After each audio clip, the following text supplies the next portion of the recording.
Thank you. Thanks for the introduction. Morning, everyone. Thanks for being here. My name is Yanwei, a PhD student from the Computation School.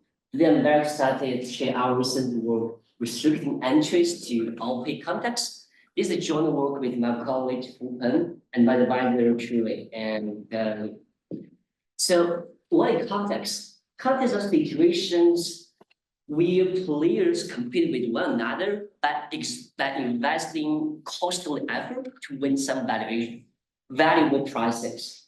And in many contexts, the designer filters candidates prior to the round of competing for prizes. So, for example, National Science Foundation usually filters potential low-quality submission without going through the formally costly review process. And also, here another robot computation, robot master, which is annual robot computation. And in this kind of computation, the organizer only select the most promising teams during the reservation phase.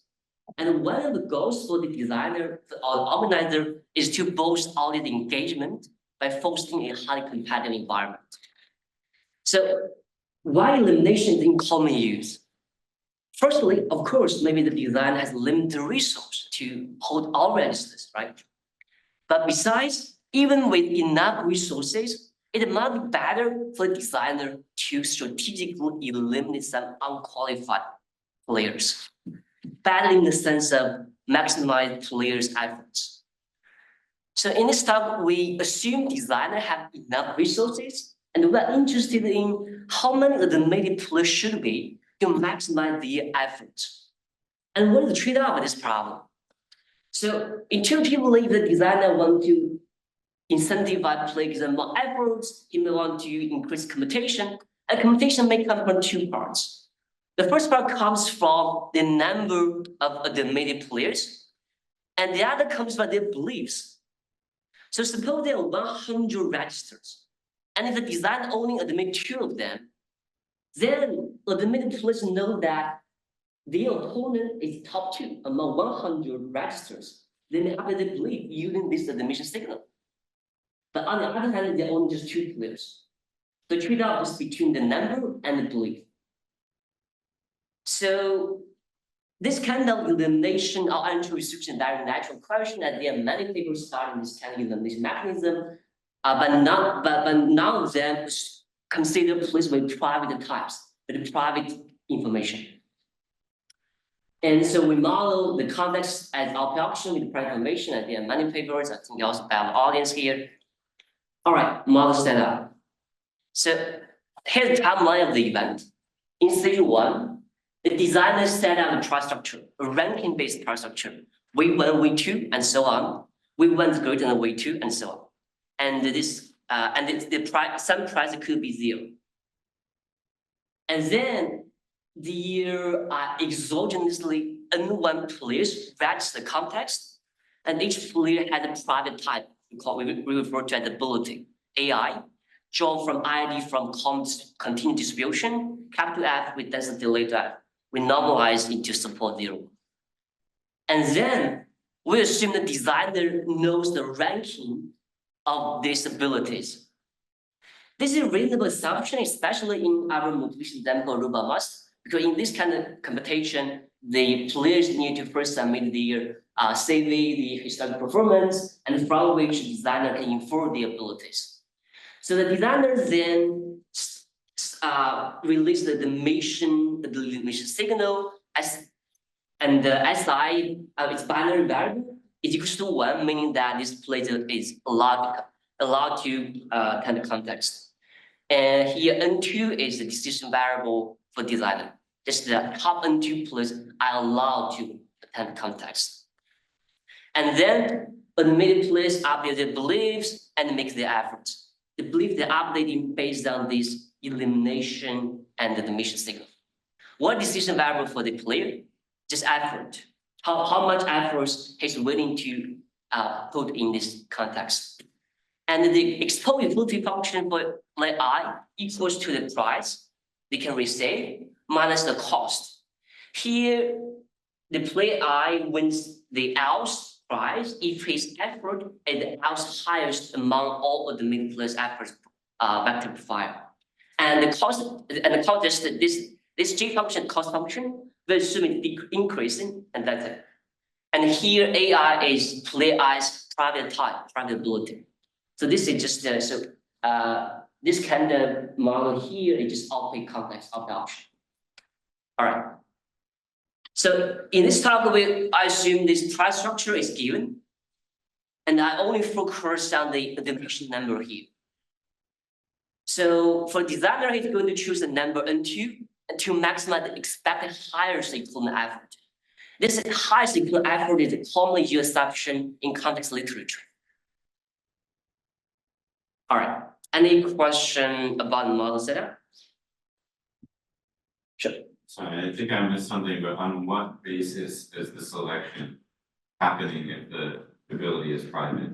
Good point. So we assume that designer knows the ranking of these private abilities. This is one assumption. And we think it is reasonable under some cases because in some computation, players need to submit their survey from which the designer can infer the ability. Maybe just ranking, maybe not exact ranking, exact ability, but maybe just ranking. This is one assumption. Good point. So this is kind of like pre-selection state here. All right, what is equilibrium? Bayesian equilibrium is the two posterior beliefs and the strategy.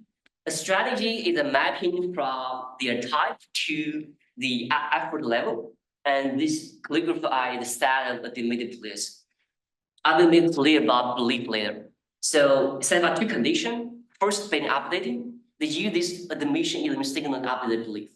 Secondly, given all other players follow this strategy, it is optimal for player I to also follow the strategy BI under this belief, under their posterior belief. Specifically, BAI should satisfy the max of EI. This is expect the reward they can price they can receive, and this is the cost, and this is the probability that player I receives price LI, sorry VL, and just the EI ranks out highest in this vector profile.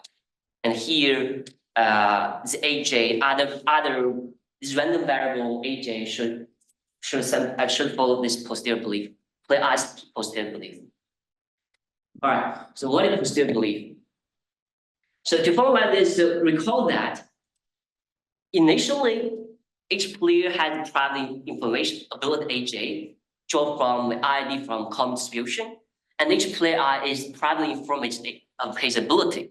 And the middle player I, herself and her opponents know they are top N2 among all N1 players, but they don't know the exact ranking. So this is not just a simple statistic because they do not know the exact ranking. Then they know they're just top N2. And besides, they know their own type, their own ability. So intuitively, the middle player I's posterior belief should depend on her private ability AI. So that you say posterior belief should be also private. So formally, if player I with ability AI admitted into a context, her belief, joint density, about all other N2 minus 1 of the mid plus ability look like this. So here, this is player I's ability about all other the mid plus posterior belief condition on the emission signal and her own private type ability AI. And its piecewise function. If AI is smaller than all other place abilities, then it looks like this one. And here, little actually just the prior density. This is just prior belief. There are some term here. As you can see here, it depends on N2 and also player I's herself ability AI. And this denominator is a normalizing term to make sure it's well defined. And here, this B is just income beta function. So I want to highlight that posterior belief are asymmetric and also private. As you can see here, different players have different ability AI. So if AI is different, they have different beliefs about other opponents. And also it's private because AI is private, right? So this is one of the unique features of our analysis. the belief itself is also. All right. So when we have the joint density, we can characterize the marginal boosted belief that you say the admitted play I study about is a single another admitted place I believe. So you can see here it's still piecewise function, and this little f is the prior density. There's some non-enter. This is my mess here.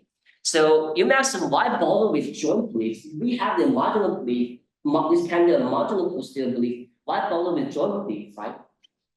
This is because the marginal belief is not sufficient. Specifically, one player's marginal posterior belief about different players can be correlated. So formally, this joint posterior density does not equal to the product of the marginal density. For that, you say, if I know player J is admitted, this will reveal some information about player K's private type. So we also show that this marginal density first order stochastic dominance prior density, meaning that if a player is admitted, his expectation about other players' ability will be higher than the one on the prior. All right. Any questions so far?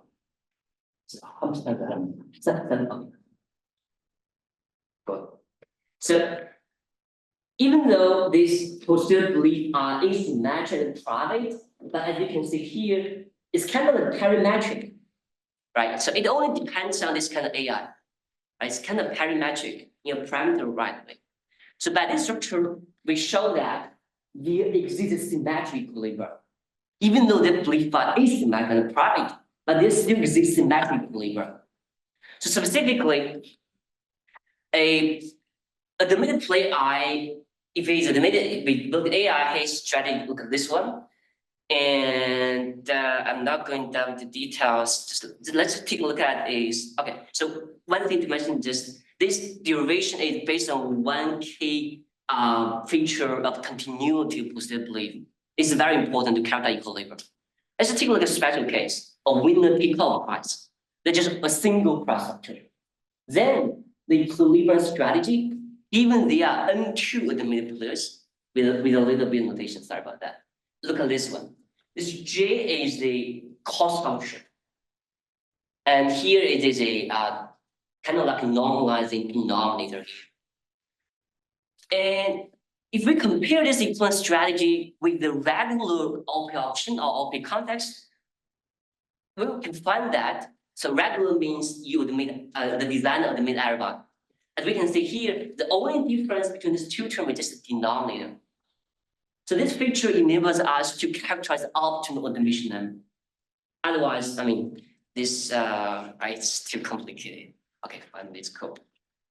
So we show that this normalizing denominator is decreasing in X and increasing in N2.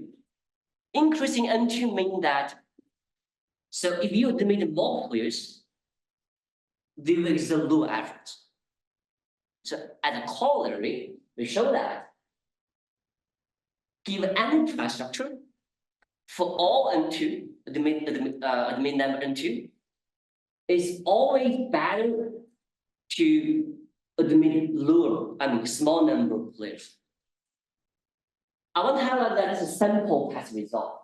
It holds for any player, any ability. And it's very robust, holds for any cost function, any price belief, and I think any number in one. So as a corollary, in terms of expect highest effort, it is optimal for the designer to admit two players. So I think I would naturally imply that in this kind of elimination mechanism, the impact beliefs is higher than impact of the number. All right. So to summarize, we characterize the ranking-based posterior beliefs and the equivalent strategy, and we show that there exists symmetric equilibrium even the posterior belief is asymmetric private. And we also show the equivalent multiplicity property, and as a corollary, we show that in terms of highest effort, it often deals with two players. I think there are many interesting future work. For example, how about total effort? Maybe the designer care about total effort. mappings, right? So in this case, it's not that clear, because it's true that all place is the low effort, but you need to take some summation, right? And secondly, I think it's interesting to consider joint optimum price of chain as the main number.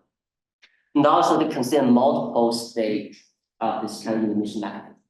In the first stage, everybody can attend the context, and only the top place with highest effort in the first stage can proceed to second stage. All right, I think that's all I have. Thank you.